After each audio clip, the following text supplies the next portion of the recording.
Bonjour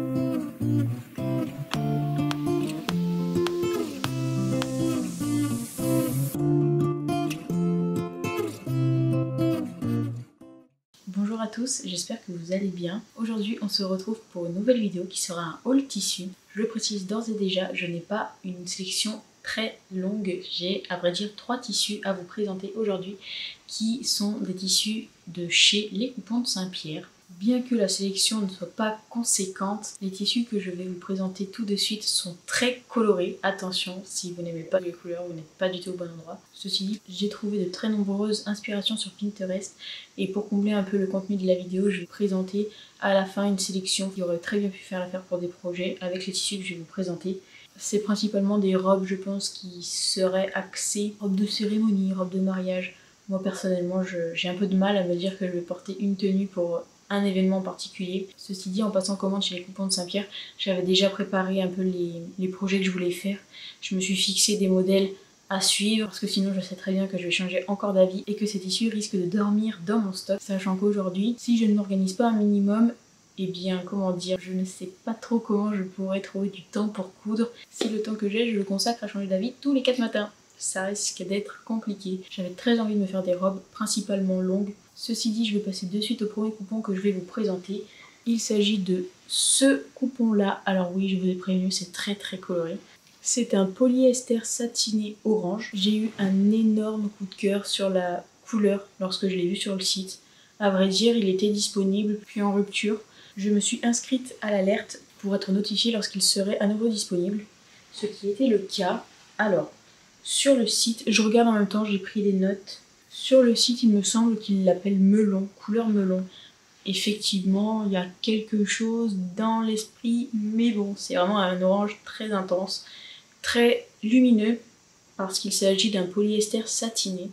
Donc sans surprise, c'est un 100% polyester. Les anti-synthétiques, vraiment, je pense que cette sélection, quoique il y a une viscose, c'est pas non plus le plus intéressant pour vous si vraiment vous êtes en conflit avec les matières synthétiques. Je disais donc, celui-ci est un 100% polyester. Vous voyez, je n'arrive même pas à le tenir, tellement qu'il est fuyant, il est extrêmement lourd. Alors sur les coupons de Saint-Pierre, en tout cas sur les 3 coupons que j'ai commandés, le grammage est exprimé en grammes par ml, je crois, donc millilitres.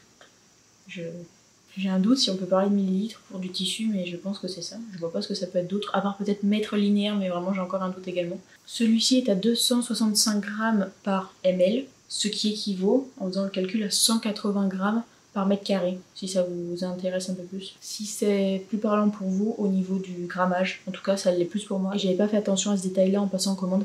En soi, ça ne me change absolument rien. Le coupon a été tissé sur une laisse de 145 cm. L'aspect est sans surprise très satiné, très soyeux sur l'endroit. Sur l'envers, on est sur quelque chose de beaucoup plus mat. Là, on voit bien la différence entre les deux. Donc là, on a le côté mat qui est l'envers juste ici et l'endroit qui est juste là, beaucoup plus brillant, beaucoup plus satiné. D'ailleurs, on constate une différence de teinte entre les deux. Là, on est sur un orange beaucoup plus saturé, là peut-être un peu plus jaune. D'ailleurs au premier coup d'œil, l'envers me faisait vraiment penser à de la maille. C'est simplement le tissage, mais c'est vrai qu'en n'y prêtant pas spécialement attention, j'ai vraiment cru que c'était de la maille. Et du fait que le tissu soit épais, j'avais l'impression qu'en fait il était constitué de deux épaisseurs. Bon bref, ça risque d'être compliqué à montrer, mais vraiment j'avais l'impression que la partie satinée avait été collée sur la partie mate. Ce n'est pas du tout le cas. Mais c'était vraiment une impression que j'avais. J'ai lavé mes tissus et je les ai repassés juste avant la vidéo, sachant que entre le moment du lavage et le moment où je filme, je les avais stockés en tas de pu dans mon placard, c'est-à-dire en boule, plus qu'en boule, plus qu'en boule, plus qu'en boule. Voilà, ils étaient froissés, relativement froissés, mais vu l'état de stockage, je trouve que ça a été vraiment très peu. Hormis la viscose, puisque c'est une matière quand même qui froisse, là c'était pas pardonnable, le coup de fer était obligatoire. C'était même plus un chiffon. Bref, la fluidité, je pense, conviendra parfaitement au projet que j'ai en tête. Au niveau du toucher, comme je disais, je les ai lavés. Il est assez doux, ça reste une matière synthétique, elle est lisse. Je trouve que le tissu capte plutôt bien les odeurs, c'est-à-dire, lorsque je l'ai reçu, je trouvais que ça sentait vraiment le renfermer, le colis finalement, l'entrepôt où le tissu n'est pas lavé, ce qui est normal. Après lavage, il avait vraiment capté l'odeur de ma lessive, je trouvais qu'il sentait super bon.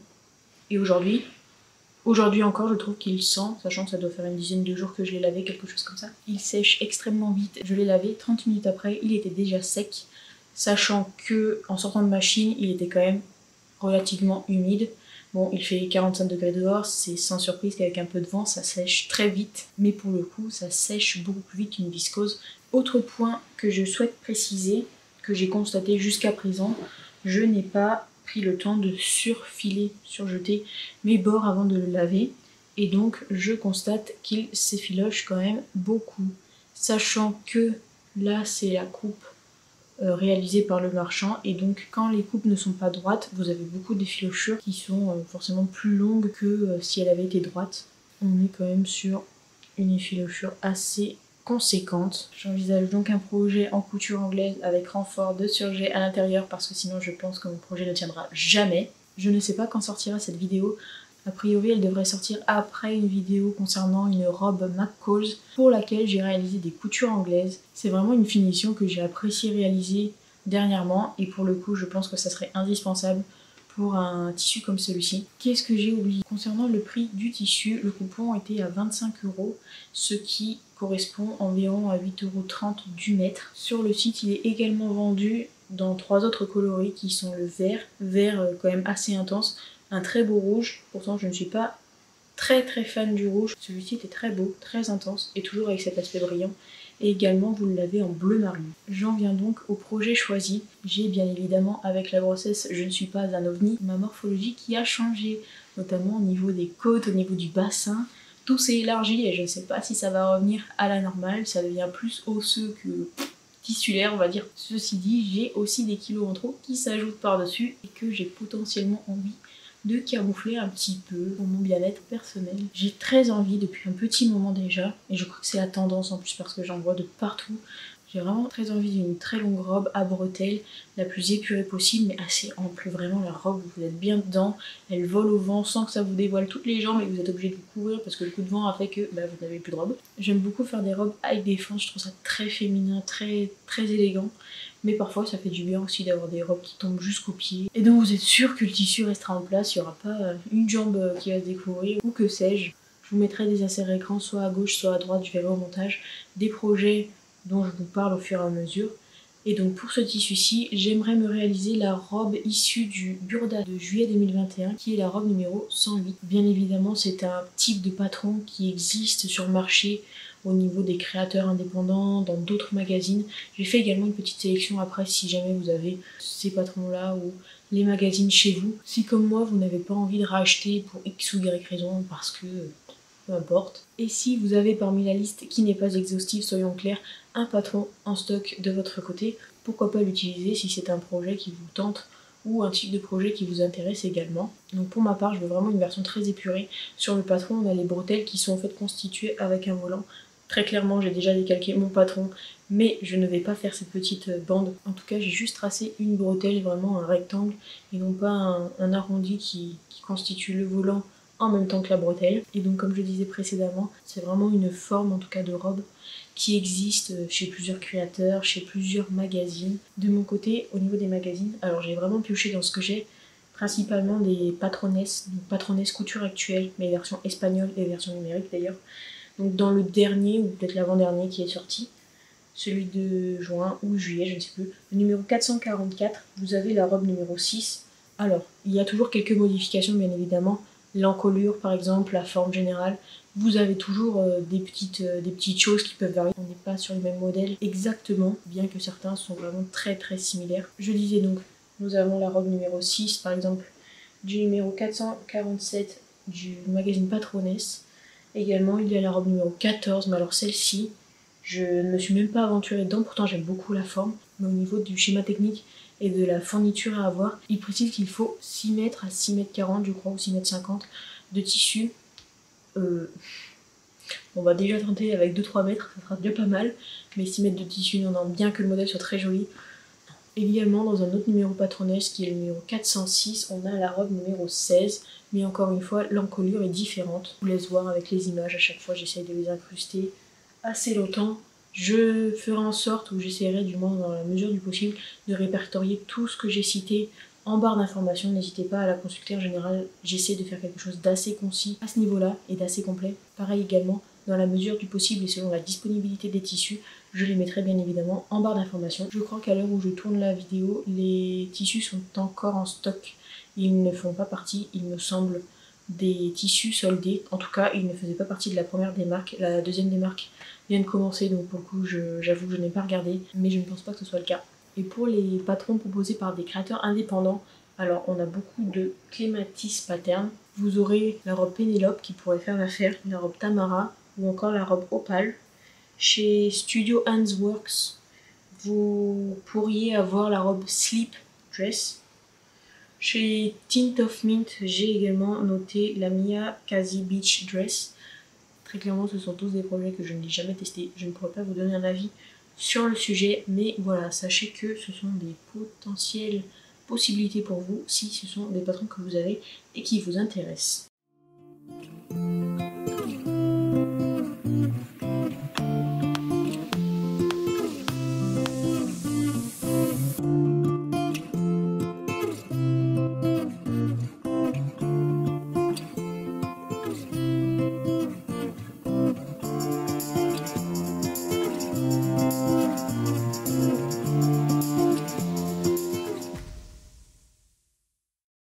J'en viens donc au second tissu que j'ai à vous présenter. Ne soyez pas étonnés, on est sur le même type de tissu que le précédent. Et donc je me suis rabattue sur celui-ci, qui est également un polyester, comme je le disais.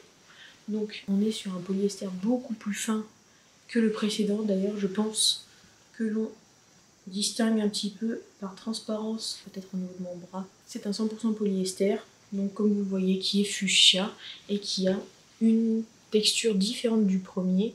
Celle-ci est marbrée. Il me semble qu'il l'appelle marbré sur le site. Peut-être qu'on le verra vraiment avec un effet un peu luisant, un peu au niveau du tombé et du poids du tissu. On est vraiment sur quelque chose de beaucoup plus maniable puisque le tissu est beaucoup plus léger que le précédent. On est sur un 150 grammes par millilitre contre quasiment 300 je crois. Ce qui équivaut en grammes par litre à environ, en grammes par mètre carré, pardon, à environ 103 grammes par mètre carré, d'où la transparence éventuelle du tissu. Je l'ai appris grâce aux stories que réalise très souvent Pretty Mercery. D'ailleurs en ce moment j'adore les regarder. J'ai appris vraiment en les regardant sur Instagram que le grammage du tissu et notamment des viscoses, s'il est inférieur je crois à 110 grammes par mètre carré si je ne dis pas de bêtises, il y a quand même un risque que le tissu soit transparent. Et selon la sensibilité de chacun, ça nécessite une doublure et j'ai trouvé ça très intéressant. C'est vraiment un point sur lequel je ne prêtais aucune attention. Et aujourd'hui, en le sachant, j'ai fait beaucoup plus attention en sélectionnant la viscose et notamment au niveau de la couleur du fond. Alors là, elle est très bariolée, il y a beaucoup de motifs et le fond est rose, encore une fois. Il n'est pas blanc ou même écru, c'est vraiment coloré. Donc au niveau de la transparence, on est quand même limité. Mais c'est quelque chose d'intéressant à savoir et je trouve que ça permet éventuellement d'anticiper soit en achetant une doublure, soit justement en n'achetant pas le coupon si on ne souhaite pas doubler le projet. Au niveau du toucher, donc sans surprise, on reste sur des textures similaires par rapport au premier, quelque chose de lisse qui reste doux malgré tout. Ça reste doux du fait de la fluidité du tissu. Également comme sur le précédent, on a un côté mat et un côté brillant. Alors est-ce que je vais réussir à vous montrer quelque chose? Voilà. Est-ce qu'on voit quelque chose comme ceci? Eh bien non. Peut-être qu'on voit une différence en l'état. C'est beaucoup moins prononcé que sur le tissu orange. Hop, là, on distingue quand même les effets de brillance sur l'endroit que l'on ne retrouve pas sur le côté mat qui est l'envers. Sur le même aspect que le précédent, au niveau de l'entretien, on a les mêmes caractéristiques, c'est-à-dire séchage vite qui capte plus ou moins bien l'odeur, notamment de la lessive ou du renfermé du colis. J'espère que ça ne captera pas trop les odeurs de sueur. J'y crois pas trop non plus puisque ça reste du synthétique. Concernant le prix du coupon, celui-ci est à 15 € pour les 3 mètres. Au niveau des couleurs sur le site, nous avons de l'écru, du bleu, marine je crois également, et du blanc.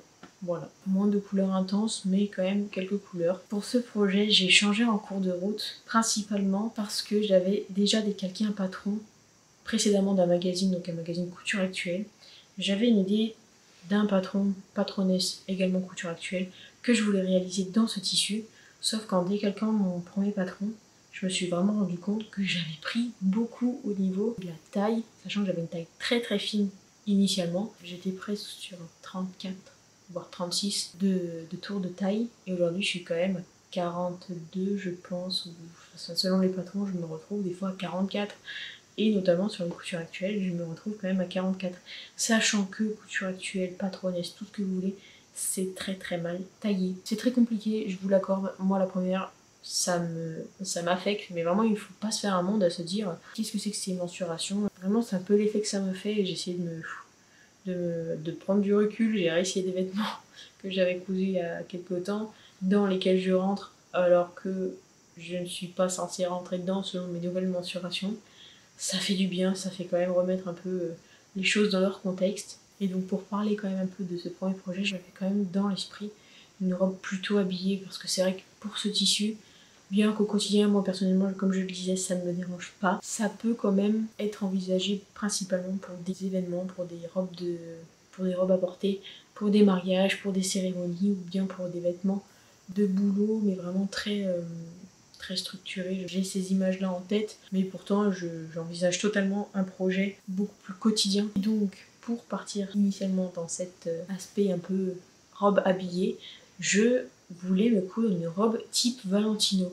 En réalité, je pense que j'ai été beaucoup inspirée ou même influencée par l'un des derniers défilés qu'ils ont fait. Alors là, comme ça, je ne sais plus quelle année, quand est-ce que c'était, quelle saison, quelle période. Mais de mémoire, je crois que c'était un défilé entièrement rose ou rose et noir, je ne sais plus, puisque le tissu est rose. L'instinct, ça me faisait penser à cette collection-là. J'avais vu sur Pinterest des robes drapées, asymétriques, resserrées, et ça vous fait un drapé au niveau en fait, finalement, de l'assemblage de la couture du côté, je crois. Et en feuilletant mes magazines, je suis tombée dans l'un des derniers patronesses, ou quasiment l'un des derniers patronesses, sur une robe drapée sur le côté Valentino. Vraiment, c'était une coïncidence. Je ne sais pas si inconsciemment je l'avais lu ou quoi, sachant qu'en espagnol je lis pas grand chose. La robe est verte sur la présentation dans le magazine, et vraiment je voulais me faire ça. Je suis un peu revenue à la réalité. C'est vrai qu'avec mes nouvelles mensurations, j'ai trop peur de devoir faire des modifications assez conséquentes au niveau de la taille. J'ai pas trop envie de m'embarquer dans ça, et donc j'ai changé de projet pour finalement me rabattre sur un type de robe que l'on voit aussi beaucoup en ce moment, qui n'est pas la robe Valoris de chez Belen Paris, puisqu'en fait j'ai un patron dans un des patronesses qui ressemble beaucoup à cette robe là. Les deux principales différences, je pense, entre les deux patrons sont la longueur de la robe et le dos. Chez Belen, on est sur un système de lassage.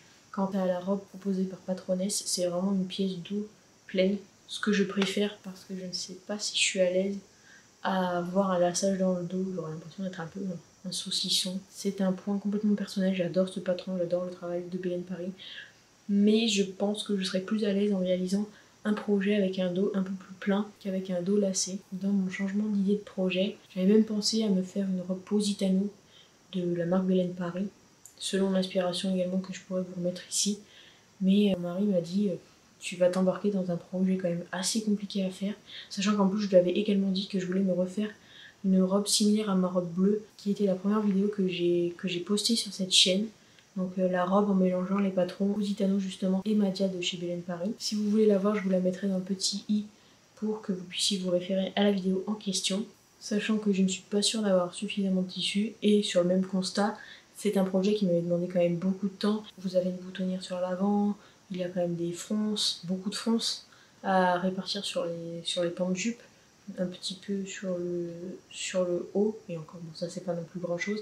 J'avais smoké tout le dos, bref il y avait quand même pas mal de travail, et il m'a dit que clairement j'allais me prendre la tête, ce qui n'est pas faux. Et en regardant avec moi, il m'a dit qu'il aimait beaucoup, lorsque je lui ai parlé de ce projet là, enfin en tout cas de cette robe là, celle-ci du Patronesse numéro 444, c'est la robe numéro 11. Et sans surprise, si vous aimez la marque Belen Paris, je pense que cette robe vous évoque forcément la robe Valoris. En toute honnêteté, puisque j'ai le patron Patronesse, je ne voulais pas acheter la robe Valoris, bien que elle me plaisait beaucoup. En réalité, je n'avais jamais envisagé de la coudre, du fait principalement du lassage dans le dos. Et pourtant, je la trouve très élégante, je la trouve vraiment hyper féminine.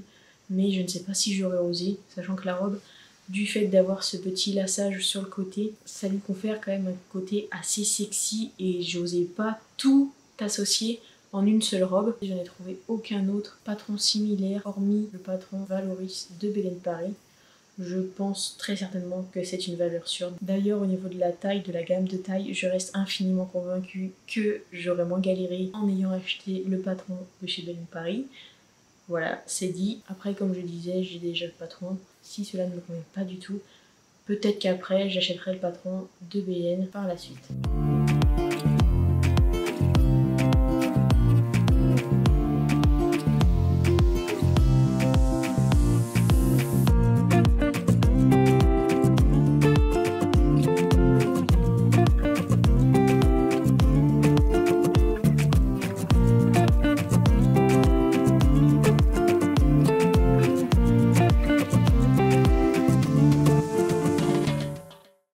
Et donc pour terminer, j'en viens donc à la fameuse viscose que j'ai citée plusieurs fois jusqu'à présent, qui est cette viscose-ci. Alors sans surprise, je ne vous ai pas menti, on reste sur une gamme de couleurs qui est assez similaire aux deux tissus présentés précédemment. Et donc d'un peu plus près, nous avons cet imprimé à fleurs, un peu explosif, sur fond rose fuchsia. On a des teintes un peu rouge, orange, hop, rouge, orange, un peu marronné, beige et cru. Et vraiment ce fond très rose fuchsia. Je crois qu'on a un peu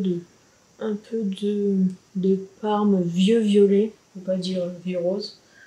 Voilà, un petit peu, oui, orange, je l'ai dit.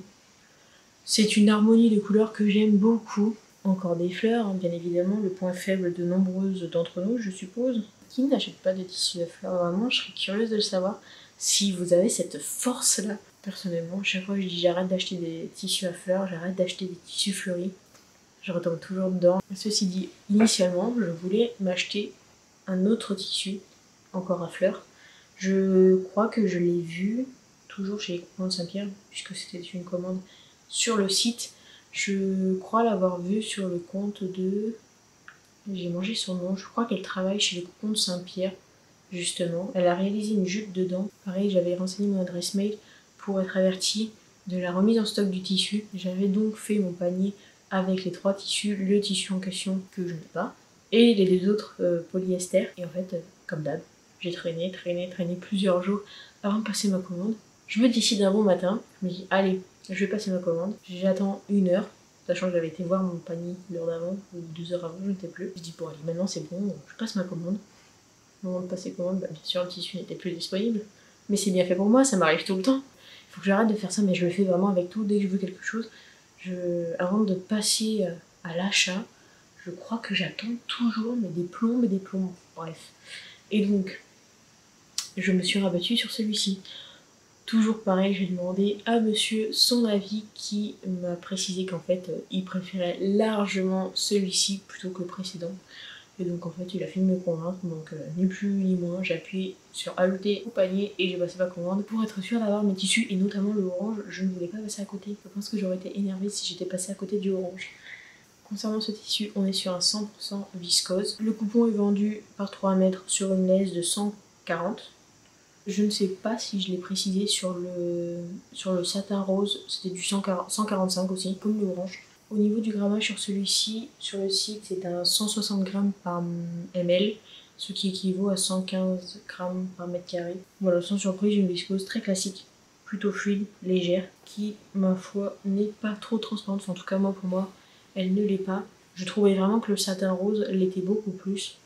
Et vraiment, avec l'imprimé, je ne constate pas du tout une potentielle transparence. Bien évidemment, quand moi je regarde au travers, j'ai une source de lumière juste ici et juste là, je constate que l'on voit au travers, mais je pense qu'une fois porté, ça devrait être largement convenable comme ceci. On est sur un prix de 20 € du coupon, ce qui revient à 6 €, 6,60 € du mètre. Et donc pour ce projet, j'avais vraiment une idée très précise de ce que je voulais faire, même avec l'autre tissu si je l'avais acheté, donc c'est-à-dire sur une robe avec en couleur américaine, col halter. Vraiment ce type de robe que l'on voit, et toujours pareil, dans mes magazines, cette fois-ci version papier, je suis retombée sur mon Couture Actuelle numéro 23. C'est je crois un magazine que l'on a vu quand même passer sur les réseaux, en tout cas moi pour ma part, je l'ai vu passer plusieurs fois. Il me semble que c'est un magazine qui est sorti au printemps 2021, sachant que la version espagnole est sortie en automne ou août peut-être 2020 du coup. C'est vrai qu'avec le décalage c'est assez étrange d'avoir un avant-goût d'automne, je me rappelle ça m'avait interpellé plein printemps. Mais avec le temps j'ai compris pourquoi. C'est parce que Patrones édite les versions françaises avec un délai assez irrégulier. Là par exemple le dernier sorti, je crois bien que c'est l'édition de juillet 2022. Je crois bien que le dernier, en tout cas celui que j'ai vu en kiosque dernièrement, ou au travers de revues de presse sur les magazines en cours, de juillet 2022 et non 2023. Effectivement, il y a quand même un décalage entre les deux. Alors après, juillet pour juillet, c'est assez cohérent, c'est pas l'automne pour le printemps, bien que les intersaisons peuvent fonctionner entre elles. Tout dépend de la région. Ceci étant dit, j'ai trouvé au niveau d'éventuels patrons qui pourraient être assimilés plus ou moins à ce style de robe, j'ai noté la robe numéro 32 du Patrones 444 pour les grandes tailles. L'encolure n'est pas tout à fait la même, mais ça avait le mérite d'exister. Je trouve que pour les grandes tailles, on ne retrouve pas tout. Alors encore plus dans les magazines où les tailles sont vraiment... Les gammes de taille sont vraiment tranchées, c'est-à-dire vous avez une gamme de taille pour les petites tailles et une gamme de taille pour les grandes tailles. Enfin, vraiment, je trouve ça dommage, sachant qu'en plus je trouve qu'il y a beaucoup de modèles grande taille qui sont sympas, et pareil je pense que pour des personnes qui se retrouveraient dans les gammes de taille pour grande taille, pourraient être frustrées de trouver des modèles sympas dans les gammes proposées pour d'autres modèles et qui finalement n'ont pas la possibilité de réaliser ces projets parce que leurs mensurations ne conviennent pas.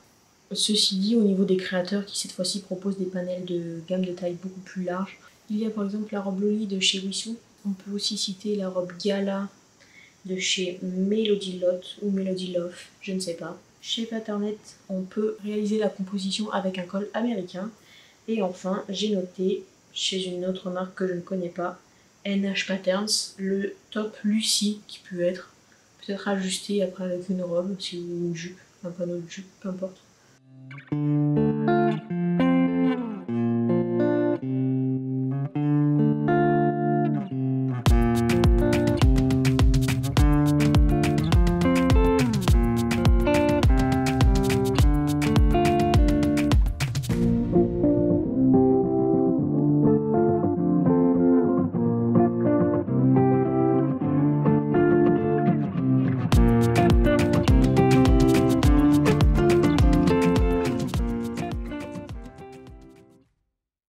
J'en ai terminé avec ma présentation pour ces 3 tissus.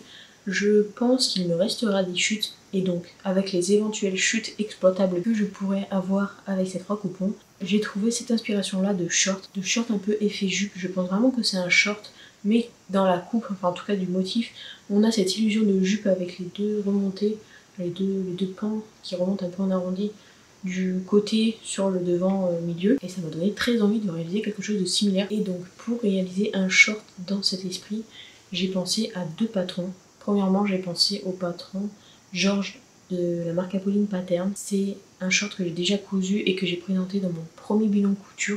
Je l'avais réalisé en blanc pour faire quelques modifications, je pense qu'il peut être intéressant. Alors là, pour l'inspiration que j'aimerais quand même réaliser un dos élastiqué, et donc l'idée serait d'élastiquer le dos et de créer cette sorte de ceinture un peu nouée sur le devant tout en rajoutant les pans un peu arrondis pour créer l'illusion d'une jupe. Autrement, j'avais également pensé au patron McCalls. Là comme ça, j'ai mangé le numéro, je vous le remettrai pareil quelque part sur l'écran. C'est un patron qui propose dans son package un patron de short, peut-être même 2. Il y a une jupe, alors je ne sais pas si c'est un short jupe ou une jupe, et je crois également que la ceinture fait partie des pièces de patronage. En l'occurrence, j'ai pensé directement au patron de la version short classique. Le dos est élastiqué et le devant aussi. La principale, je pense, difficulté serait finalement de résorber cette partie d'aisance que l'on a sur les pièces devant pour retirer finalement la partie élastiquée sur les pièces, en tout cas devant. Et après, ajouter encore ces petits détails d'arrondi et de ceinture. Voilà vraiment ce que j'aimerais faire avec les chutes potentielles qu'il me resterait. Je ne sais pas qu'est-ce qui pourrait être le plus simple. Et donc, comme je le précisais en début de vidéo, vraiment en flânant sur Pinterest, j'ai trouvé beaucoup d'inspiration qui me plaisaient. Heureusement, j'ai déjà décalqué mes patrons parce que je pense que vraiment je me serais noyée et je me serais égarée avec toutes ces propositions. C'est le piège, mais il y a vraiment des robes que je trouve très jolies. Enfin, je dis robes, même si j'ai relevé aussi par exemple des ensembles. J'en viens donc un peu aux idées que j'ai relevées, aux images de référence que je vous propose avec des tissus similaires, ou si jamais vous êtes tenté par des projets qui pourraient se trouver dans les inspirations que je vous présente juste après. Notamment la tendance assez actuelle, je trouve, des robes sur une seule épaule, avec ou sans manches, qu'elles soient bouffantes, qu'elles soient élastiquées, avec un bracelet de manches, qu'elles soient sans manches justement. J'ai même vu une version, je crois, avec je pense que c'est un petit nœud, pas un petit nœud, mais comme si vous rajoutez un petit anneau de tissu et ça vient vous resserrer la bretelle. Elle devient très fine au niveau de l'épaule, j'aime beaucoup ce détail. D'ailleurs, je crois que l'inspiration en question me faisait penser un peu à la robe col américain que j'aimerais me réaliser. C'est un type de robe que j'aime beaucoup. Peut-être qu'un jour je pourrais me réaliser une robe dans ce style-là. Je n'ai pas des patrons à proposer pour chaque référence ou inspiration que j'aurais trouvé, quoi qu'il en soit pour ce type de robe.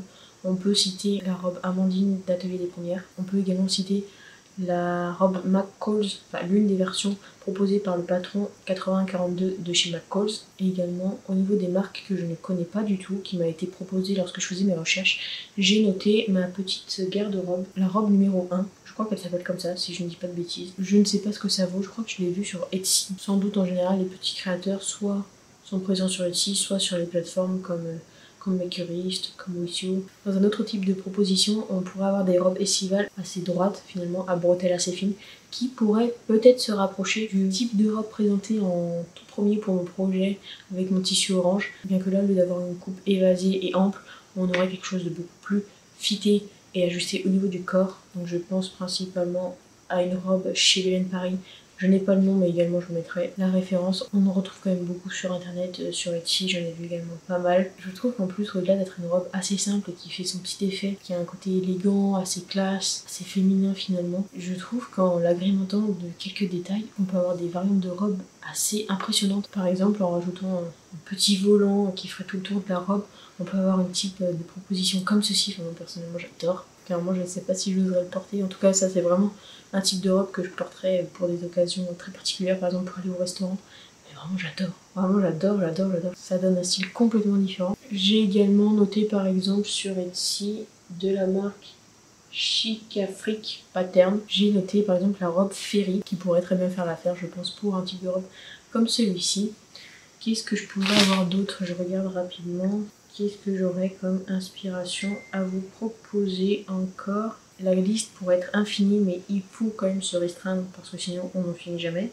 Nous avons tout ce qui est gamme de robes, un peu portefeuille, cache-cœur classique que l'on peut décliner, je pense, à volonté et qui reste quand même assez intemporel, donc ça c'est plutôt pas mal. Personnellement, j'aime beaucoup les robes avec différents volants, différents étages de volants. Ça me fait un peu penser aussi aux robes de danse latine, tout ça. Là, par exemple, je vous mets une inspiration qui me fait penser, pour le haut en tout cas, au body de l'atelier Bernie. Après, pour la robe, ça a l'air d'être une petite robe pas bohème, mais je pense qu'on peut en trouver dans ce style assez facilement. En tout cas, sur Patternet, vous avez la robe longue, par contre en version longue, la robe gitane qui est proposée dans la composition de patron. D'ailleurs, qui pourrait faire une assez bonne association, je pense, avec un col américain. Enfin, en tout cas, moi, c'est quelque chose qui pourrait me plaire. Le haut, notamment au niveau des manches, me fait penser au patron en berline. Pareil également, j'espère que je ne dis pas de bêtises, de Clematis Pattern. Je vous mets en tout cas les images. On a l'incontournable, en tout cas depuis quelques années, ensemble, veste de tailleur et pantalon de tailleur, qui pour le coup, dans des couleurs très saturées comme ceci, dans les satins que j'ai présentés, pourraient faire l'affaire. Vous avez la tendance un peu des robes nouées sur le devant, enfin en tout cas nouées, avec un effet de nouée, de torsade au niveau du sternum, ou en tout cas au niveau de la taille, milieu de la taille, donc des images un peu dans ce style. Personnellement, j'avais cousu l'année dernière une robe de plage dans un esprit similaire. J'avais dit ne pas vouloir la recoudre, mais j'ai hésité finalement à me recoudre quelque chose d'un peu plus habillé avec ce patron-là, et je pense qu'il aurait pu faire l'affaire également en faisant malgré tout quelques modifications, notamment sur le devant parce qu'elle restait quand même très échancrée, puisqu'initialement c'est une robe de plage. Vous avez aussi, je le vois un petit peu et je trouve ça hyper flatteur, la tendance de robe un peu écharpe. Toujours pareil, hein, sur un registre très similaire, des robes plutôt élégantes, plutôt peut-être de cérémonie. Je trouve ça très joli. Je crois que Solène de l'élégance à la française a proposé sur sa chaîne une vidéo ou deux où elle réalise ce type de robe. Sinon, dernièrement est sorti chez Patternet à nouveau le haut avec cette finition écharpe. On a depuis quelques années également la tendance jupe coupée dans l'oublié qui fonctionne très bien avec des tissus satinés, donc sans doute polyester ou pas d'ailleurs, et qui ont un rendu très vibrant. Et je trouve qu'avec un t-shirt blanc, enfin en tout cas un haut blanc, ça fait très joli. Je pense même qu'avec une chemise un peu plus structurée mais blanche, ça pourrait faire un look très sympathique. Et au niveau des dernières inspirations, enfin vraiment c'est une robe que je trouve magnifique. J'ai craqué, je crois que j'ai enregistré 3 ou 4 fois dans mes images. C'est cette robe-ci. Bon, clairement, je ne saurais pas la réaliser puisqu'elle a un côté asymétrique sur le haut, une épaule qui est un peu couverte, mais type j'ai mangé le mot, manche papillon. Et sur l'autre, vous avez un peu un effet bustier qui englobe simplement la poitrine. Sur le bas, en tout cas sur la longueur de la jupe, vous avez quelques volants. Je trouve cette robe magnifique, mais alors clairement, je pense que là, pour le coup, je n'aurais, je pense, certainement aucune occasion de porter une robe comme ceci, bien que je trouve ça extrêmement joli. C'en est tout pour cette vidéo, j'espère que le contenu vous aura plu, que la sélection, bien que mince, vous aura plu également au niveau des tissus. J'espère que ce format où je propose un peu mes inspirations que j'ai vues, les images que j'ai trouvées sur Pinterest, parce que clairement moi c'est où je vais pour chercher des idées de projets. N'hésitez pas à me dire si ce type de vidéo vous a plu, où je vous présente un peu des inspirations que j'aurais trouvées avec en association quelques patrons. Aujourd'hui je pense que je peux préparer ce type de contenu assez facilement en cherchant des références sur internet, avec des associations de tissus que j'aurais acheté ou pas d'ailleurs sur différents sites. Bon là en l'occurrence c'était les coupons de Saint-Bien. Également si vous avez des questions sur je ne sais pas quel sujet, peu importe, n'hésitez pas à me le dire. J'aime beaucoup échanger quand vous me laissez des petits commentaires, ça me fait toujours plaisir. J'essaie d'y répondre vraiment à chaque fois. Bon là dernièrement je pense que j'ai mis un peu plus de temps à répondre, mais c'est normal. Faut pas tout faire, faut pas coucher et répondre aux commentaires. Je rigole, mais pas trop. J'espère pouvoir me mettre rapidement à la couture de ces projets pour pouvoir les présenter prochainement dans un bilan couture. Je vous souhaite à tous une très belle journée, portez-vous bien et on se dit à très vite pour une prochaine vidéo.